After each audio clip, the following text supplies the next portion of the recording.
ఆ రోజు మహాలక్ష్మి వదిన చేసిన త్యాగం తెగింపు ఈరోజు విద్యాదేవి టీచర్ చేశారు. అంటే వదినకు టీచర్ తక్కువేం కాదు అని చెప్పి రేవతి అని, ఏమంటావు వదిన నువ్వు అని చెప్పి మహాలక్ష్మిని అడుగుతూ ఉంటుంది. అన్నయ్య నేను చెప్పింది నిజమే కదా అని చెప్పి రేవతి అనటంతో, ఒక రకంగా చెప్పాలంటే నువ్వు చెప్పింది కరెక్టే రేవతి. టీచర్ గారు రామ్ని కాపాడారు కాబట్టి ఈ ఇంట్లో ఉండాల్సిందే అని చెప్పి జనార్దన్ అంటాడు. మహా నువ్వు కూడా చెప్పు అని చెప్పి జనార్దన్ అనటంతో, ఎస్ జనా నువ్వు చెప్పింది కరెక్ట్.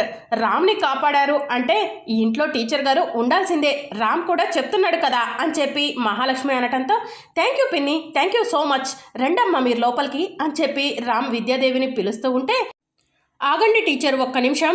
అత్తయ్య మా టీచరు ఒకప్పటి టీచరే కాదు, మీ అబ్బాయి ప్రాణాలను కాపాడిన మనిషి కూడా.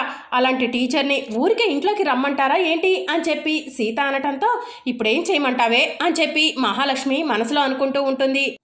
మా టీచర్ని అవమానించి ఇంట్లో నుంచి బయటకు పంపించేశారు కదా, అందుకని చెప్పి టీచరు అవన్నీ మర్చిపోవాలంటే టీచర్ని సన్మానించి లోపలికి తీసుకురండి అత్తయ్య అని చెప్పి సీత అనటంతో, ఇప్పుడు సన్మానాలు అవన్నీ ఎందుకు సీత అని చెప్పి మహాలక్ష్మి అంటుంది. సన్మానాలంటే పూలదండలు శాలువాలు కప్పాల్సిన అవసరం లేదత్తయ్య, హారతిచ్చి లోపలికి పిలిస్తే అంతే చాలు అని చెప్పి సీత అనటంతో, అర్చన సీత చెప్పింది కదా వెళ్ళి హారతి తీసుకురాపో అని చెప్పి మహాలక్ష్మి చెప్తుంది. ఇక అర్చన హారతిస్తూ ఉంటే, చిన్నత్తయ్య ఒక్క నిమిషం ఆగండి, మహాలక్ష్మి అత్తయ్య హారతిస్తారు అని చెప్పి సీత చెప్తుంది. అవును పిన్ని, నా ప్రాణాలను కాపాడి మీకు మా అమ్మకు సాటి లేరనిపించిన విద్యాదేవి అమ్మకు మీరు హారతిస్తే బాగుంటుంది అని చెప్పి రామనటంతో, ఇలా ఇవ్వు అర్చన అని చెప్పి మహాలక్ష్మి విద్యాదేవికి హారతిచ్చి లోపలికి రండి అని చెప్పి పిలుస్తుంది. ఇక రామ్ లోపలికి వెళ్ళిన తర్వాత, మా మాటను మన్నించి మీరు ఇక్కడి వరకు వచ్చినందుకు చాలా థ్యాంక్స్ అమ్మా అని చెప్పి రామ్ చెప్తూ ఉంటాడు. అవును టీచర్, మీరు ఇక ఇప్పుడు ఎటువంటి ఇబ్బంది లేకుండా ఇక్కడ ఉండొచ్చు. ఈ ఇల్లు మీరు ప్రాణం పోసిన మీ అబ్బాయి ఇల్లు, అంటే మీ ఇంటితో సమానం టీచర్ అని చెప్పి సీత చెప్తూ ఉంటుంది. రండి టీచర్ లోపలికి వెళ్దాం అని చెప్పి సీత విద్యాదేవిని రూమ్లోకి తీసుకెళ్తుంది. మొత్తానికి నీ శకునం ఇలా ముగిసింది చెల్లాయ్ అని చెప్పి చలపతి అంటూ ఉంటే మహాలక్ష్మి కోపంగా చూస్తుంది. మొత్తానికి ఏదో చెడు జరిగిద్ది అనుకున్నాం కానీ మంచి జరిగింది అని చెప్పి రేవతి అంటూ ఉంటుంది. ఇంకా మరోవైపు మహాలక్ష్మి ఒంటరిగా కూర్చొని రామ్ చెప్పిన మాటను గుర్తు తెచ్చుకుంటూ ఉంటుంది. ఒకరోజు నన్ను ప్రాణాపాయం నుంచి కాపాడిందని చెప్పింది ఈ విద్యాదేవి అమ్మే, ఈ విద్యాదేవి అమ్మ మన ఇంట్లోనే ఉంటుంది అని చెప్పి రామ్ చెప్పిన మాటను గుర్తు తెచ్చుకుంటుంది. ఆ విద్యాదేవిని చాలా కష్టపడి ఇంట్లో నుంచి బయటకు పంపించేస్తే గోడకు కొట్టిన బంతిలా వెనక్కి వచ్చింది అని చెప్పి మహాలక్ష్మి ఆలోచిస్తూ ఉంటుంది. ఇక అప్పుడే సీత వెళ్ళి మహాలక్ష్మి మొహం మీద చిటికలు వేస్తుంది. మహాలక్ష్మి వెంటనే లేచి నుంచుంటుంది. ఏంటత్తయ్య విద్యాదేవి టీచర్ మళ్ళీ వచ్చారేంటా అని చెప్పి ఆలోచిస్తున్నావా? టీచర్ని మేము లేని టైంలో ఇంట్లో నుంచి బయటకు పంపించేశారు. టీచర్ ఎక్కడుందో తెలుసుకొని వెళ్ళి టీచర్ని తీసుకొచ్చాను. నేను ఇచ్చిన జలక్ ఎలా ఉందత్తయ్య? మీరు నా మాటే వింటాడు అని చెప్పి అనుకుంటున్న మీ అబ్బాయి రామ్తోనే మిమ్మల్ని ఎదిరించి విద్యాదేవి టీచర్ ఇక్కడే ఉండాలి అని చెప్పించాను. నేను చేసిన పని ఎలా ఉందత్తయ్య? దీన్నే విధి అంటారు, ఇంకొక రకంగా చెప్పాలంటే మీ కర్మ కాలటం అంటారు అని చెప్పి సీత అనటంతో మహాలక్ష్మి కోపం వచ్చి సీత అని చెప్పి గట్టిగా అరుస్తుంది. ఏంటత్తయ్య నేను అన్న మాటలకు మీకు కోపం వస్తుందా?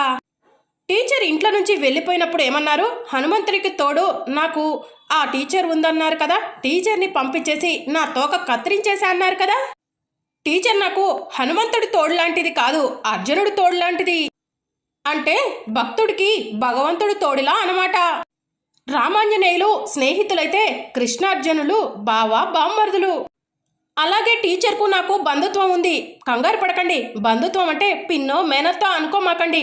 నా భర్త ప్రాణాలను కాపాడి నా పసుపు కుంకాలను నిలబెట్టిన దేవత టీచర్. నా భర్తకు పునర్జన్మ ఇచ్చి అమ్మ కాని అమ్మైంది, అత్త కాని అత్త అయింది నాకు. అంటే నాకు ముగ్గురు అత్తలన్నమాట. ఒకటి మా సుమతి అత్తమ్మ, రెండు మీరు. నా భర్త ప్రాణాలను కాపాడి మా విద్యాదేవి టీచర్ కూడా ఇప్పుడు నాకు అత్తమ్మ అయ్యారు. ముగ్గురు అత్తల ముద్దుల కోడలన్నమాట నేను అని చెప్పి సీత అంటుంది. అవును రాత్రి ఏంటి అత్తయ్య అలా చేశావు? నేను నా భర్త ఇద్దరం కూడా కలవబోతూ ఉంటే పానకంలో పుడకల మా అక్కను పంపించి మా తొలి రాత్రిని ఆఫ్ చేశావు. టీచర్ని ఇంట్లో నుంచి పంపించి నా తొలి రాత్రిని ఆఫ్ చేపించానని సంతోషపడుతున్నావా? ఆ ఆనందం క్షణికం అత్తయ్య, కానీ నా సంతోషం శాశ్వతం. అందుకే టీచర్ని దేవుడు మళ్ళీ పంపించాడు. నేను నా మామ తొందరలోనే కలుస్తాం అని చెప్పి సీత అనటంతో అది జరగని పని అని మహాలక్ష్మి అనటంతో మధ్యలో మాట్లాడకండి అత్తయ్య. ఈ డైలాగ్లో స్క్రీన్ ప్లే, దర్శకత్వం అన్నీ కూడా నావే. మీకు ఓన్లీ యాక్షన్ మాత్రమే ఇచ్చాడు డైరెక్టర్ అని చెప్పి సీత చెప్తూ ఉంటే, డైరెక్షన్ ఒక్కటే నాది, యాక్షన్ రియాక్షన్ ఎవరివైనా సరే అని చెప్పి మహాలక్ష్మి అంటుంది. ఎన్ని రోజులు డైరెక్షన్ చేస్తారత్తయ్య? అమృతం తాగిన వల్ల ఎప్పుడు అలానే ఉంటారా ఏంటి అని చెప్పి సీత అంటూ ఉంటుంది. మీకు కౌంట్ డౌన్ స్టార్ట్ అయింది అత్తయ్య అని చెప్పి సీత అనటంతో, నేను ఎన్నో మెట్లెక్కి వచ్చానే, నన్ను ఓడించడం ఎవరి తరం కాదు అని చెప్పి మహాలక్ష్మి అనటంతో, ఎంతోమంది తల్లపై కాళ్ళు పెట్టి ఎంతోమందిని ఇబ్బందులు పెట్టి పైకి వచ్చారత్తయ్య. మీరు ఎక్కింది మెట్లు కాదు, పాకుడ్రాళ్ళు. పాచి పట్టిన ఆ రాళ్లే మీ పతనానికి దారి చూపిస్తాయి. ఇన్నాళ్ళు మీరు దెబ్బ కొట్టారు, ఇప్పుడు మిమ్మల్ని దెబ్బ కొట్టడానికి వాళ్ళందరూ రెడీగా ఉన్నారు. ఎందుకైనా మంచిది కాస్త జాగ్రత్తగా ఉండండి అని సీత చెప్తుంది. ఇన్ని రోజులు మీరు తొక్కి పట్టిన రాళ్లే మీ తలకు తగులుతాయి అని చెప్పి సీత అక్కడి నుంచి వెళ్ళిపోతుంది. మహాలక్ష్మి కోపంగా సీత వైపు చూస్తూ ఉంటుంది. నేను తొక్కి పట్టిన రాళ్లే నా తలకు తగలటం ఏంటి? అసలు ఈ సీత ఏ ఉద్దేశంతో అని ఉంటుంది? ఏదైనా ప్లాన్ ప్రకారమే అంటుందా? అసలు ఆ విద్యాదేవి ఎవరు? నేను ఇంట్లో నుంచి ఇంతలా అవమానించి పంపించిన మళ్ళీ తిరిగి నా ఇంటికి ఎందుకు వచ్చింది? రామ్ ప్రీతిలను నేను కనుక ప్లాన్ చేసి నా దగ్గరకు తీసుకున్నట్టు ఆ విద్యాదేవి కూడా ప్లాన్ చేసి ఈ ఇంట్లోనే ఉండిపోవాలనుకుంటుందా? అందుకే రామ్ని ప్రమాదం నుంచి కాపాడిందా? అసలు ఏం జరుగుతుంది అని చెప్పి మహాలక్ష్మి టెన్షన్ పడుతూ ఆలోచిస్తూ ఉంటుంది. ఇక రేవతి ఫోన్ చూస్తూ ఉంటుంది. పిన్ని, ఫోన్ కాసేపు పక్కన పెట్టి ఈ కొత్త చీర మల్లెపూలు పెట్టుకొని రెడీ అవు పిన్ని అని చెప్పి సీత అంటూ ఉంటుంది.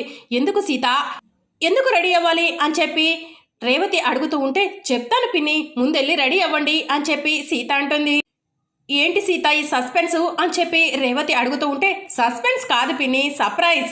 ముందు చీర కట్టుకొని రెడీ అవుదూరు పదండి అని చెప్పి సీత అంటూ ఉంటే, మొన్న మా అన్నయ్య వదినలు పెళ్లి చూపులు అరేంజ్ చేశారు కదా, ఇప్పుడు కూడా అదేనా సీత అని చెప్పి రేవతి అడుగుతూ ఉంటే, పెళ్లి చూపులు లాంటిదే, కానీ మీ అన్నయ్య వదిన అరేంజ్ చేయలేదు, నేను అరేంజ్ చేశాను అని చెప్పి సీత అంటుంది.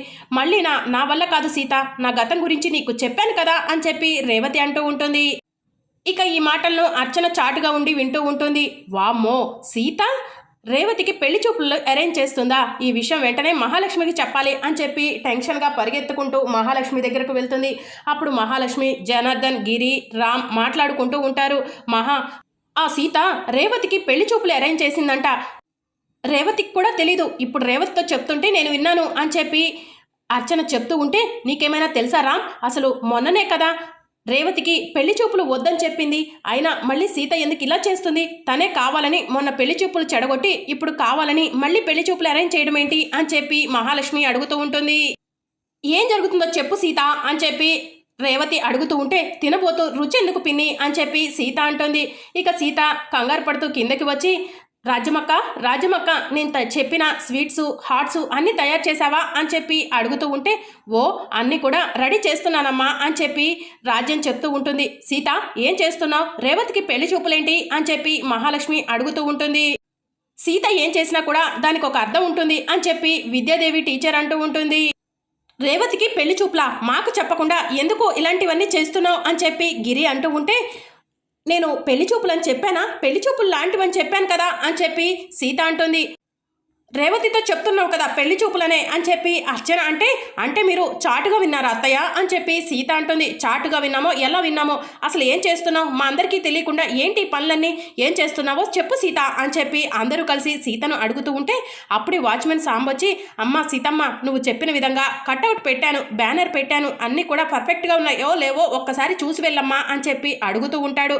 ఇక అప్పుడే కట్అవుట్ ఏంటి, బ్యానర్ ఏంటి, ఎవరైనా వస్తున్నారా సీత? ఎవరినైనా గెస్టుల్ని ఇంటికి పిలిచావా అని చెప్పి అందరూ అడుగుతూ ఉంటారు.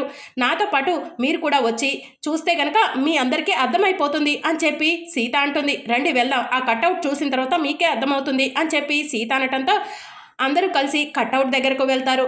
వెల్కమ్ కిరణ్ అని చెప్పేసి సీత కిరణ్ ఫోటో వేపించి కట్అవుట్ పెట్టిస్తుంది. ఏంటి సీత, ఎవడికో తీసుకొచ్చి నా ఇంటి ముందు వెల్కమ్ బోర్డు పెట్టావు, అసలు వాడెవడు అని చెప్పి మహాలక్ష్మి అంటూ ఉంటే, కిరణ్ ఎవరో మీకు తెలీదా అత్తయ్య అని చెప్పి సీత అంటుంది. ఏమైనా మాకులాగా కోటీశ్వరుడా ఏంటి? ఈ ఇంట్లో నుంచి తన్ని తరిమేసిన వాడే కదా అని చెప్పి గిరి అంటాడు. మీరు ఆ రోజు ఏమీ లేదని తన్ని తరిమేశారు కదా చిన్న మామయ్య, అందుకే ఈరోజు శ్రీమంతుడై ఇంటికి తిరిగి వస్తున్నాడు అని చెప్పి సీత చెప్తుంది. ఇంతలో మహాలక్ష్మి ఇంటి ముందు కిరణ్ కారు దిగుతాడు. మామ రా మామ, కిరణ్ గారికి వెల్కమ్ చెప్దాం అని చెప్పి సీత అంటుంది. రామ్ సీత వెనకే వెళ్తాడు. స్వాగతం కిరణ్ గారు అని చెప్పి సీత చెప్తుంది. రండి లోపలికి వెళ్దాం కిరణ్ గారు అని చెప్పి లోపలికి రామ్ పిలుస్తాడు. ఇక కిరణ్ లోపలికి రాగానే వీళ్ళు ఎవరో గుర్తున్నారా కిరణ్ గారు అని చెప్పి సీత అంటే, వీళ్ళేమైనా మర్చిపోయే మనుషులా? మహాలక్ష్మి గారు, జనార్దన్ గారు, గిరి గారు అని చెప్పి కిరణ్ అంటాడు. బాగున్నారా జనార్దన్ గారు, మహాలక్ష్మి గారు బాగున్నారా అని చెప్పి కిరణ్ అంటూ ఉంటే, మేడం సార్ అని పిలిచే నువ్వు మమ్మల్ని పేరు పెట్టే అంత పెద్దబడి అయిపోయావా అని చెప్పి మహాలక్ష్మి అంటూ ఉంటే, అప్పుడు నేను మీ కింద మేనేజర్ని, ఇప్పుడు నా కింద 4 మేనేజర్లు ఉన్నారు, నా కింద పనిచేసే 4000 మంది కార్మికులు ఉన్నారు అని కిరణ్ అనగానే, అయితే ఏంటి గొప్ప అని చెప్పి అర్చన అంటుంది.